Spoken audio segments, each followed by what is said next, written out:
eu vou usar esse motor, que é um motor que eu gosto muito, vocês sabem que eu gosto, que é o motor de vidro de carro. Só que agora eu imprimi umas peças de plástico aqui e eu criei um super servo motor com Wi-Fi. Por que eu estou falando super servo, né? É óbvio, eu estou comparando com aqueles servos pequenos de aeromodelo.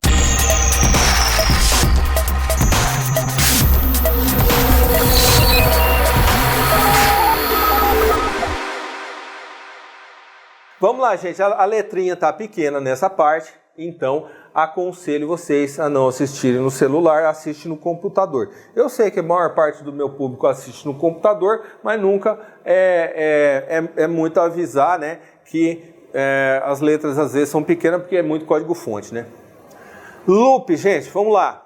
O que eu faço? Eu tenho um objeto client aqui e eu aguardo o cliente. Se eu tenho um cliente, aí o que eu faço? String recebido é 0. Se enquanto o cliente está conectado, eu vejo se ele está disponível, if client available. O que eu faço aqui? Eu faço um read, eu dou um read, eu pego lá o primeiro caractere client.read. Na verdade, gente, esse client.read é o seguinte, você está lendo do buffer, tá? O treco já chegou para você lá, mas você vai lá no buffer e pega um byte.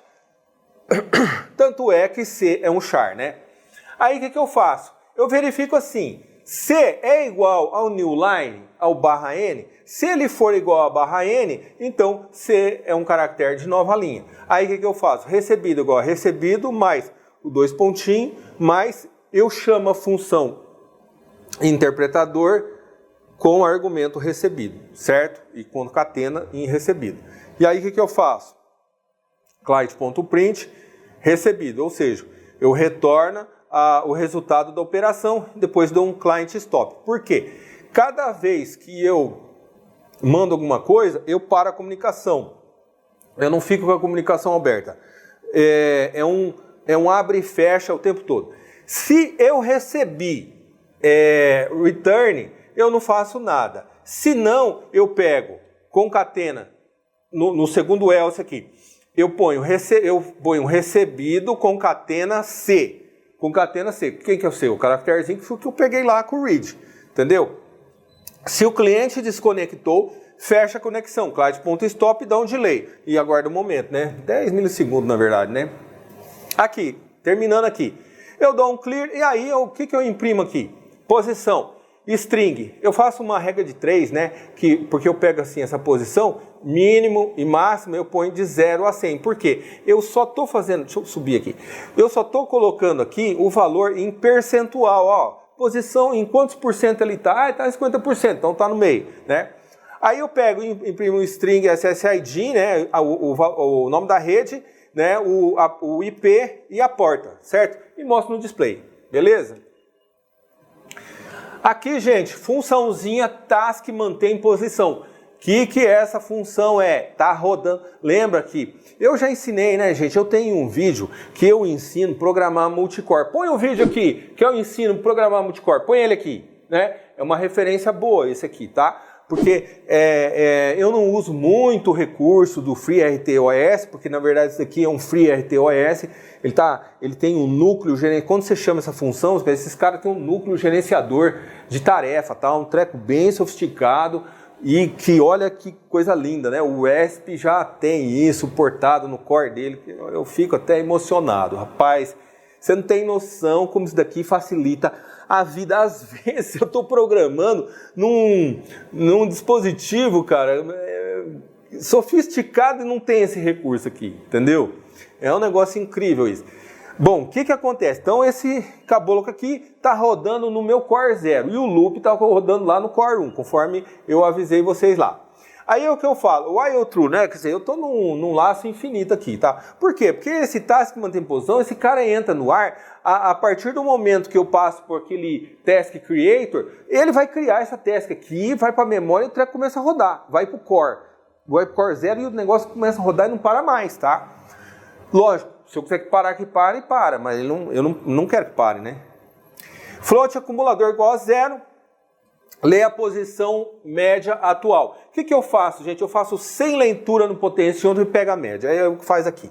Aí eu determino a direção com base na diferença. Eu pego a direção e eu falo assim, dir igual a alvo maior que posição. O que acontece? Se essa proposição for verdadeira, é true, entendeu isso? Se não, é false, certo? Aí depois eu determino o valor PWM com base na diferença, né, entre o valor e o alvo da posição. Aí o PWM, o que eu pego aqui?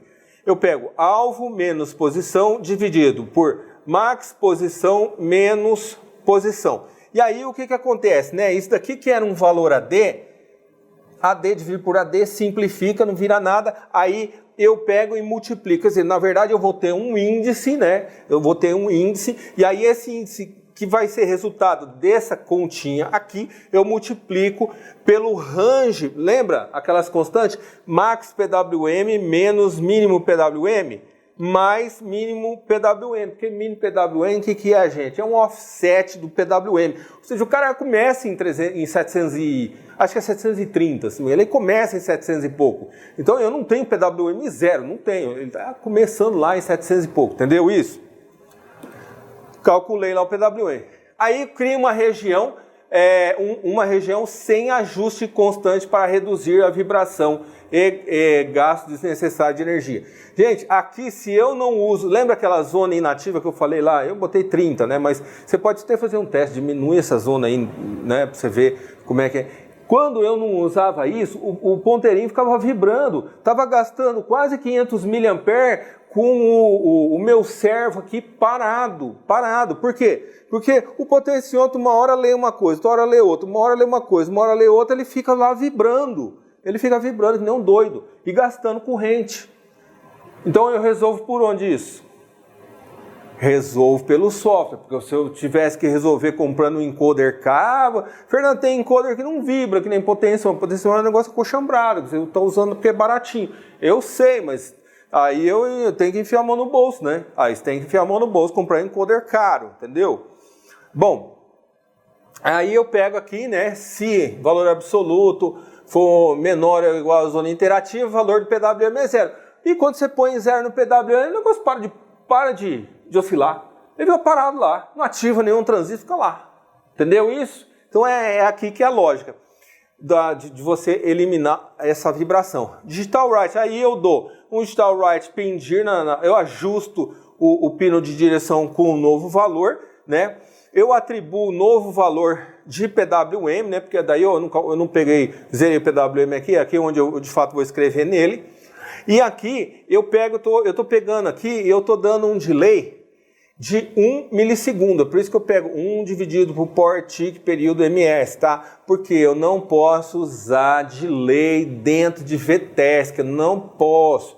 Não pode. Quando você está usando FreeRTOS, você tem uma série de funções. Esse cara aqui tem um hotdog interno, entendeu? Então, dá uma série de coisas aí que precisa observar. Não vou falar tudo e não posso usar delay. Como é que eu queria dar um delay de 1 milissegundo aqui?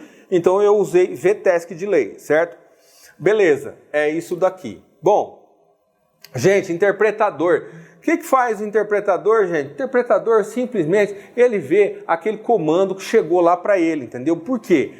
Vocês viram lá no vídeo que eu aperto lá uma tecla lá do aplicativo e ele vai lá e por exemplo, 7,50, ele manda o cara para o meio, entendeu? Então é onde eu faço a interpretação daqueles comandos que eu recebi do celular.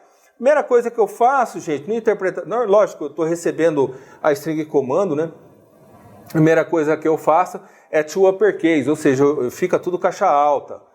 Aí eu verifico se um comando vazio. Se o comando vazio, eu imprimo aqui, olha, o comando é vazio, né? E mostro no display, dou um delay 3 segundos, tá? Eu faço uma crítica que esse comando é vazio.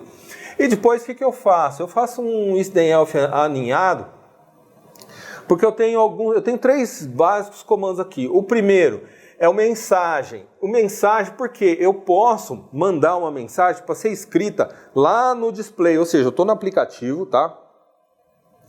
E lá do aplicativo eu mandei uma mensagem com uma string na frente, aí ele vai pegar.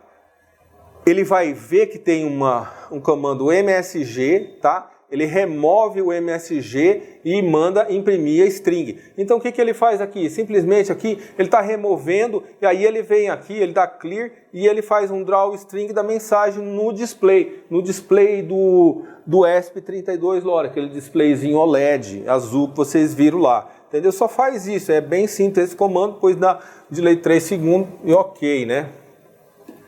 Vamos lá, aí ele tem um comando ler. O comando ler, o que ele faz? Ele exibe o estado atual do PWM, direção e posição, entendeu? Então, eu dou clear aqui, draw string, informações atuais, posição, PWM, direção. E depois põe lá no display, dá 3 segundos, ok. Agora, o comando mais importante é o set, né? O que esse cara faz? Esse interpretador, na hora que ele vê o set, ele fala, achei o set. E grudado no set tem o quê? Tem a posição. Então eu tenho que tirar 3 bytes de novo, ó. Comando substring, o que eu estou fazendo? Eu estou eliminando. Por exemplo, chegou lá, 7, chegou assim, por exemplo, lá, 7,95, né? Um exemplo lá, 7,95, eu tiro isso daqui e pego esse 95. Pego o 95, transformo esse cara num float, né? Tá certo? E aí, o que eu faço? Eu faço essa continha, alvo temporário barra 100 e tal. Então eu calculo para onde ele vai. Você está entendendo isso? Que é o alvo. Eu calculo aquele valor do alvo, que é onde eu quero ir, né? Se não, ele põe a mensagem de erro, ó, comando não conhecido. Se ele não conhece o comando, né? Opa, vamos voltar. Não conhece o comando. Gente, aqui é só um exemplo que você não precisa necessariamente usar o aplicativo. Você pode usar um programa para conectar no teu PC diretamente no ESP32, tá? Então você consegue, né, usando um outro cliente TCP, aqui deixa eu colocar vermelho. Você consegue um outro cliente TCP, você consegue aqui um exemplo. Então assim, eu fiquei testando tudo no PC, aí depois que eu coloquei no aplicativo, tá? Mas é óbvio, o aplicativo é muito mais fácil, daí eu vou também falar só do aplicativo. E eu fiz um aplicativo aqui que eu não coloquei ainda, mas eu acho que já vai, quando eu soltar esse vídeo, ele já vai estar lá em cima na loja do Google. Por quê?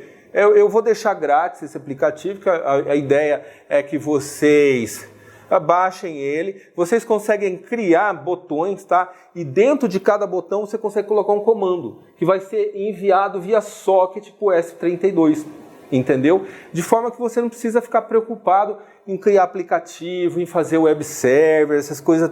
Tá lá, o aplicativo vai funcionar, entendeu? Eu fiz para funcionar com IP local, IP direto, DDNS, então eu já tento resolver a coisa toda aqui. E aqui você consegue dar scroll nessa tela, você digita o comando aqui ou tecla uma determinada tecla, tá? Então aqui eu mostro, ó, mensagem iniciando o script, existe um comando que chama o wait 2000, ou seja, eu posso colocar aqui dentro do botão um script. Nesse script eu posso fazer isso aqui, ó, iniciando o script, mensagem, isso aqui vai aparecer lá no ESP, né? Depois ele espera 2 segundos para depois ele mandar para o ESP o 795, ele vai para a posição 95. Aí ele vai aparecer, aguarde 2 segundos lá no display do ESP, vai esperar mais 2 segundos, vai para a posição 30, vai para a posição 70 e depois aparece a mensagem lá, 3 segundos. Você entendeu? Ele vai fazendo passo a passo. Então ele tem aqui o comando wait, comando mensagem, comando ler, e o set, né, que é a da posição, tá? É um negócio bem legal, eu acho que merece eu gravar um vídeo só com esse cara aqui. Bom, então continuando aqui, né, gente, aqui tem um anexo que é o seguinte, eu usei um tipo de fonte que vocês viram, um displayzinho lá, que vocês conseguem pegar nesse site, né, mais informação sobre isso, mas eu vou deixar lá no meu blog, põe o endereço aqui, www.fernandok.com. Vocês entram aí, se cadastrem aí, daí vocês podem pegar a fonte, tá? Porque o problema da fonte desse OLED é o seguinte, ou ele é pequeno demais ou ele é grande demais. Então o que eu fiz? Eu já entrei, peguei lá um ponto H, né? Gerei um ponto H, com o fonte, então ele já me resolve. Ele fica um tamanho de fonte bom, que não é grande demais, mas também é visível, tá certo? Bom, gente, o que eu queria falar hoje era isso. Deixa eu falar aqui, tem algumas observações para fazer, tá? Esse servo aí que eu fiz, dá para usar, tá? Dá para usar até profissionalmente, se vocês quiserem. É lógico, não pode ser uma aplicação muito de missão crítica, né? Claro, mas uma consideração que eu faço é o seguinte: essa parte do desenho, né, do ponteiro dele pode ser adaptado para uma aplicação específica. Eu fiz assim de maneira de uso geral, que eu pus só um ponteiro ali, mas é lógico que você pode acoplar na engrenagem, fazer um negócio um pouco mais robusto, né? Eu vou ver se deixo também o desenho do CAD dessa peça que foi em cima do motor. Se vocês quiserem imprimir, já deixo lá também, deixo junto com fonte. Apenas eu acho que assim, o que faltaria talvez colocar nesse projeto? Se eu fosse usar ele profissionalmente, eu acho que eu incluiria o hot dog nele, entendeu? E lógico, ele teria que ser mais testado e tudo. Então eu fiz a aula, eu testei ele, funcionou bem, mas é lógico, você tem que colocar ele no pau, no dia a dia, para ver se ele suporta a carga de trabalho, entendeu? Então é isso, gente, eu gostei muito de fazer esse exemplo, né? O aplicativo está muito prático, vocês entram aqui, ó, põe aqui o endereço da onde você pode baixar o aplicativo, e até o próximo vídeo.